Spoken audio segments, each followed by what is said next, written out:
በጣም ነው የማመሰግነው ስለተገናኘን። እንግዲህ ሰሞኑን በአንተ ጉዳይ በተለይ ደግሞ ዋይቢኤስ ማርኬቲንግ ከሚባል ኩባንያ ጋር ተያይዞ በአንተ መስራችነት ከተቋቋመ የማርኬቲንግ የስራ ተቋም ይመስለኛል በጣም መነጋገሪያ ሆነሃል። መጀመሪያ ዋይቢኤስ ወልደ ጊዮርጊስ ይልቃል ቢተው እንግዲህ ይህን ቃለ ምልልስ ለመስጠት ፈቃደኛ ስለሆንክ በቫይፐርስ ሚዲያ ስለነጻ ሀሳብ ስም በጣም ነው የማመሰግነው። ዋይቢኤስ ምን አይነት ኩባንያ ነው? ተቋም ነው? ምንድን ነው? በመጀመሪያ ወደ ነጻ ሀሳብ ሚዲያችሁ ስለጋበዛችሁን ከልብ እናመሰግናለን። እንግዲህ እኔ ወልደ ጊዮርጊስ ይልቃል ቢተው ነኝ፣ የዋይቢኤስ ማርኬት ባለቤትና መስራች። እንግዲህ ዋይቢኤስ ማርኬት ትንሽ ሰፋ ያለ ያው አንዳንዴ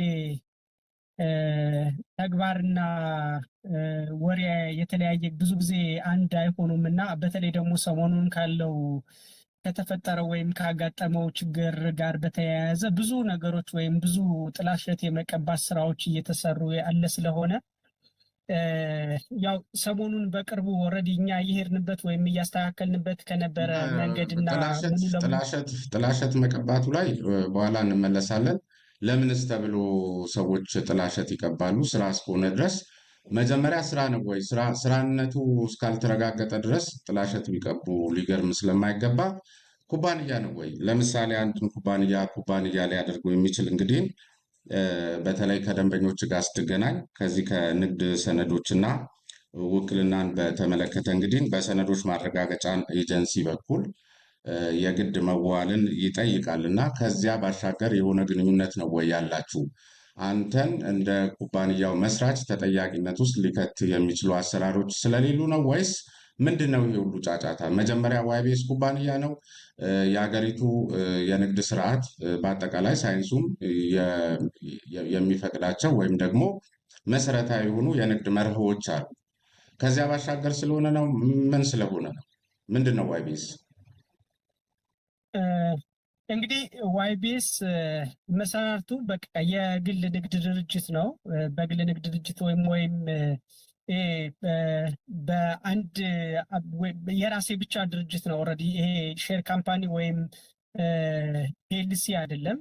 ድርጅትነቱ እንደ ማንኛውም በኢትዮጵያ ንግድ ቢሮ የተመዘገበ የህጋዊ ንግድ ፍቃድ እና ህጋዊ የስራ ፍቃድ ያለው እና ህጋዊ የንግድ ስም ስያሜ ያለው የንግድ ድርጅት ነው። እንግዲህ አገራችን ላይ ለ4 ዓመታት ያህል በተለያዩ የንግድ መስኮች ወይም የንግድ ዘርፎች ላይ ተሰማርቶ እየሰራ የቆየና ብዙ ባለሀብቶች ደግሞ ከድርጅታችን ጋር በወሰዱት የስራ ውል ስምምነት አማካኝነት ብዙዎች አብረውን ሲሰሩ የነበረ እና መንግስት ካስቀምጣቸው የኑሮ ማረጋጋት ፕሮግራሞች ላይ በስፋት እየሰራ የነበረ ድርጅት ነው። ምን አይነት ስራ? ለምሳሌ ምን አይነት ንግድ ሲባል ምን አይነት ነገሮችን ይሸጥ ነበር ወይስ ያስመጣ ነበር? እንዴት አድርጎ ነው የሚያተርፈው? ከነዚህ አሁን ካልካቸው ባለሀብቶችም ጋር ደግሞ ከዋይቢኤስ ጋር ከሚሰሩት ጋር ውል ስትፈጽሙ በአክሲዮን ነው ወይስ በምን አይነት የንግድ ግንኙነት? በሰነዶች ማረጋገጫ ኤጀንሲ የተመዘገበና በዚያ መልኩ የተከናወነ ውለታዎች ናቸው ወይ? እንደነገርኩህ የግል ንግድ ድርጅት ነው ዋይቢኤስ ማርኬት። ስለዚህ ባለው የተፈቀደ የግል ንግድ ድርጅት ምዝገባ መሰረት በተሰማራንባቸው የንግድ መስኮች በተለይ ደግሞ በቅዳሜና እሁድ ገበያ ሰንዴ ማርኬት የመንግስት ዜጋ ተኮር ፕሮጀክቶች አንዱ በሆነው በቅዳሜና እሁድ ገበያ ላይ የመሰረታዊ ሸቀጦችን በተመጣጣኝ ዋጋ ለማህበረሰቡ የማቅረብ ስራ ላይ በየክፍለ ከተሞችና ወረዳዎች ላይ ፍቃድ ወስዶ እየሰራ የነበረ ድርጅት ነው። አብረው ከሚሰሩ ባለሀብቶች ጋር በተያያዘ ሰፊ የሆኑ የደላላ ሰንሰለቶችን በማስወገድ ለማህበረሰቡ መሰረታዊ ሸቀጦችን በተመጣጣኝ ዋጋ በማድረስ አብሮ ሲሰራ የነበረ እና ከኛ ጋር አብረው ይሰሩ የነበሩ ድርጅቶች በውልና ማስረጃ ወይም በአክሲዮን ማህበር ወይም በአክሲዮን ሼር ሽያጭ ሳይሆን ከድርጅታችን ጋር በሚወስዱት የድርጅታችን የውስጥ የስራ ስምምነት ወይም ደግሞ የተገደበ የስራ ውል ጊዜው በ6 ወር ውስጥ ወይም በ6 ወር ጊዜ ገደብ የተገደበ የስራ ውል ስምምነት ወስደው ብዙዎች አብረውን ሲሰሩ የነበረበት ድርጅት ነው። ይሄ ስምምነት በህጋዊ ስልጣን በተሰጠው አካል በመሃል ሆኖ የተከናወነ ነው። ተገቢውን የመንግስት የአገልግሎት ክፍያና ግብር ከፍላችሁ ከባለ ሀብቶቹ ጋር እንደዚህ አይነት ውል ስታደርጉ በአዋጅ ስልጣን የተሰጠው የመንግስት አካል አብሯችሁ አለ? ውላቸው ደንበኞች እንደነገርኩ የአጭር ጊዜ የስራ ውል ስምምነት ነው ያለን። የ6 ወር የስራ ውል ስምምነት ነው ከደንበኞቻችን ጋር ያለን። እንግዲህ በኢትዮጵያ የውል አሰጣጥ ሂደት ውስጥ እንደሚታወቀው ድርጅቶች በግል ንግድ ድርጅት ስለሆነ ከኛ ጋር የ6 ወር ውልና ከኛ ከድርጅታችን ጋር በእኛ መንግስት በሰጠን የንግድ ፍቃድ መሰረት ማለት በእኛ ንግድ ፍቃድ ከኛ ጋር አብረው እንዲሰሩ ነው። የ6 ወር ውል ስምምነት ከሰነዶች ማረጋገጫና ምዝገባ ኤጀንሲ ባሻገር እንዲከናወን የሚፈቅድ የአሰራር ስርዓት ወይም ህግ አለ? የ3 ወርስ ቢሆን ለምሳሌ ሌላው ቀርቶ ተራ የመኖሪያ ቤት ኪራይ አንዲት ክፍልም ስቱዲዮን ብትሆን እንኳን ከሰነዶች ማረጋገጫ ወይም በአዋጅ ስልጣን የተሰጠው የክፍለ ከተሞች የቤት ምዝገባ ኤጀንሲ አለና በዚያ መሰረት ነው እየተሰራ ያለው እና የ6 ወር መሆኑ ይሄን መንገድ እንዳይከተል ሊያደርገው የሚችልበት እድል አለ?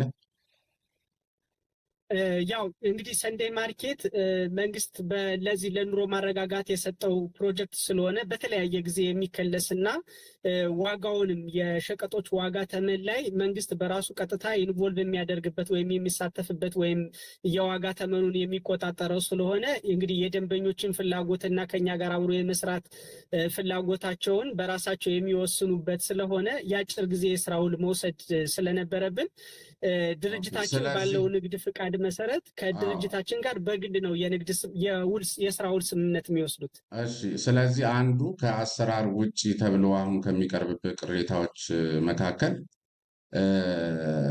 ወልደ ጊዮርጊስ ሰላይ ነው፣ የመንግስት እጅ አለበት ከጀርባው፣ ካድሬ ስለሆነ ነው እንደዚህ አይነት እድሎች የተሰጡት። አጭበርብሩንም አጭቤው ወልደ ጊዮርጊስ ይህን ሁሉ ገንዘብ ይዞ ሲጠፋም ዝም የተባለበት መሰረታዊ ምክንያት ይሄ ነው የሚሉ አካላት በተለያየ መልኩ ሶሻል ሚዲያውን ሲያጥለቀለቁት ተመልክተሃል እና ሰላይነህ ከበስተጀርባ የገዢው ፓርቲ ሰዎች አሉበት? ማንን?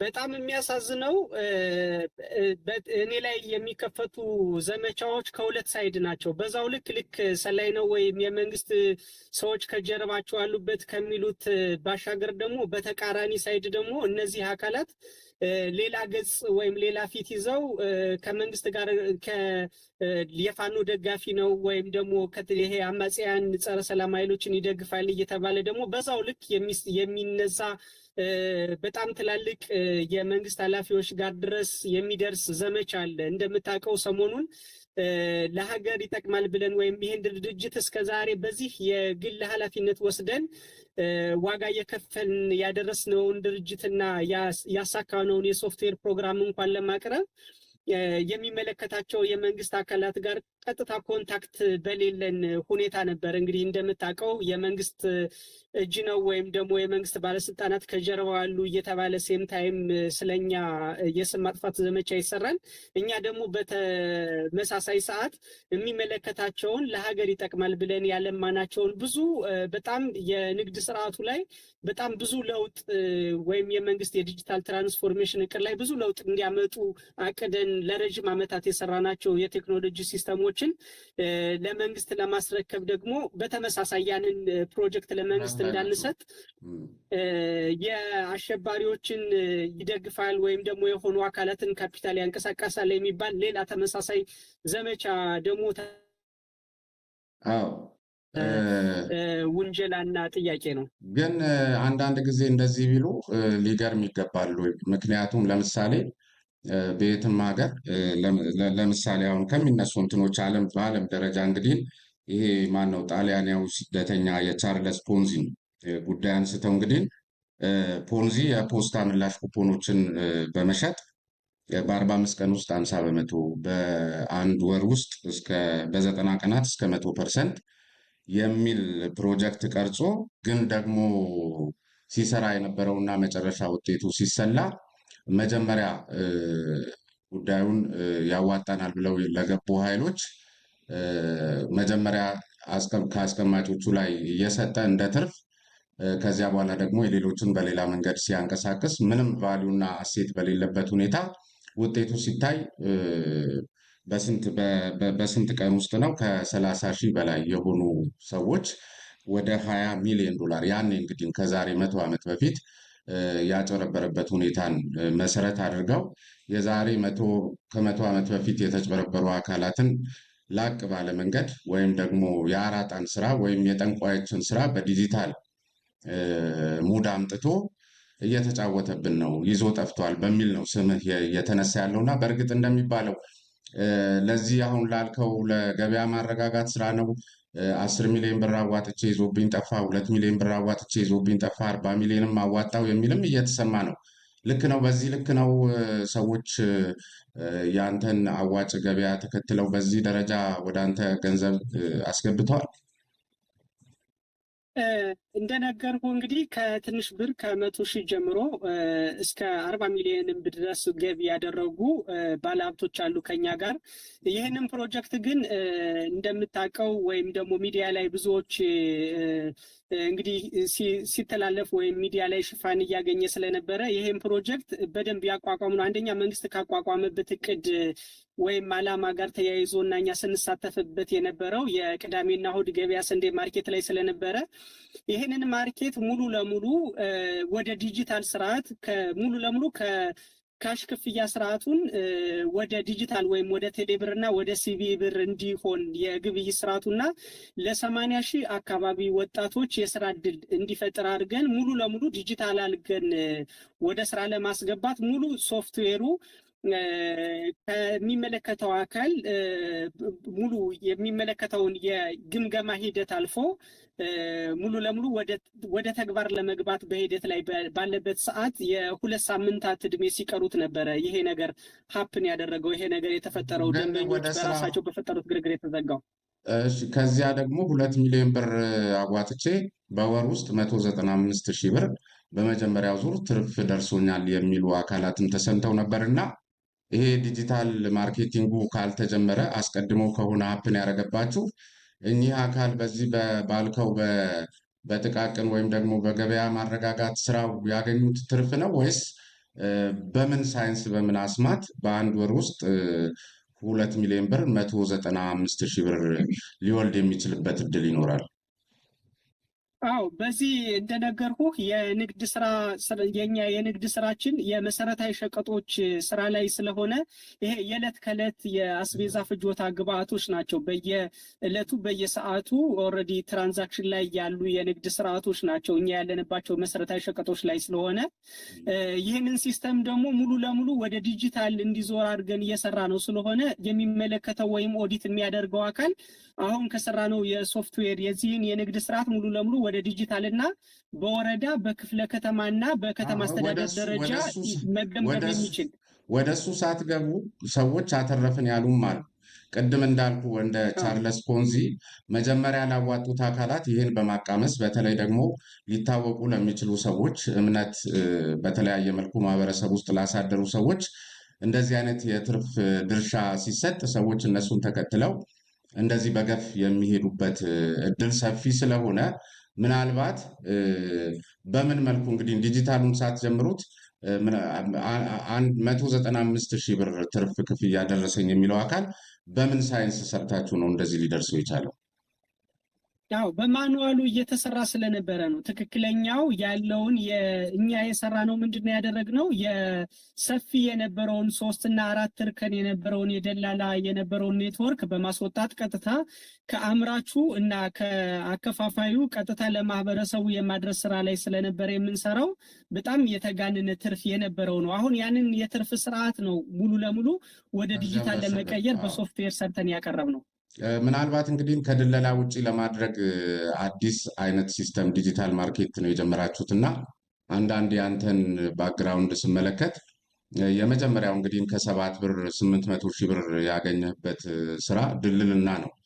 እንዲያውም ይህን ድልልና በተለየ መልኩና ሳይንሳዊ በሚመስል መልኩ አስወንጭፎ አመጣው በሚልም ስለሚነሳብህ መልሰህ አሁን ድለላን ስራ ደግሞ ከጨዋታ ውጭ እንዲሆን ስታደርግ አልተጣረሰብህም? ኖ የድልላን ስራን ከጨዋታ ውጭ ማድረግ ሳይሆን ቪዚብል ማለት ኢቫሉዌት የሚያደርገው መንግስት የሚቆጣጠረው የሚከታተልበት ዳሽቦርድ ያለው ሲስተም ነው የሰራ ነው እንጂ ከጥቅም ውጭ የማድረግ ሳይሆን ያለውን ከፍተኛ የገንዘብ እንቅስቃሴ በጣም ከዚህ በፊት እኛ እያጋራ ነው እንደነበረው ከ100% ከ200% በላይ የሚተረፍበት የንግድ እንቅስቃሴ ስለሆነ ያንን መንግስት የሚመለከተውን ኢቫሉዌት እንዲያደርገው የሚመለከተው አካል ኢቫሉዌት ወይም ግምገማ እንዲያደርግበት ወይም ክትትል እንዲያደርግበት ተገቢውንም ግብር እንዲሰበስብበት ነው ወደ ዲጂታል ሲስተም ያመጣ ነው እንጂ እያጠፋ ነው አይደለም።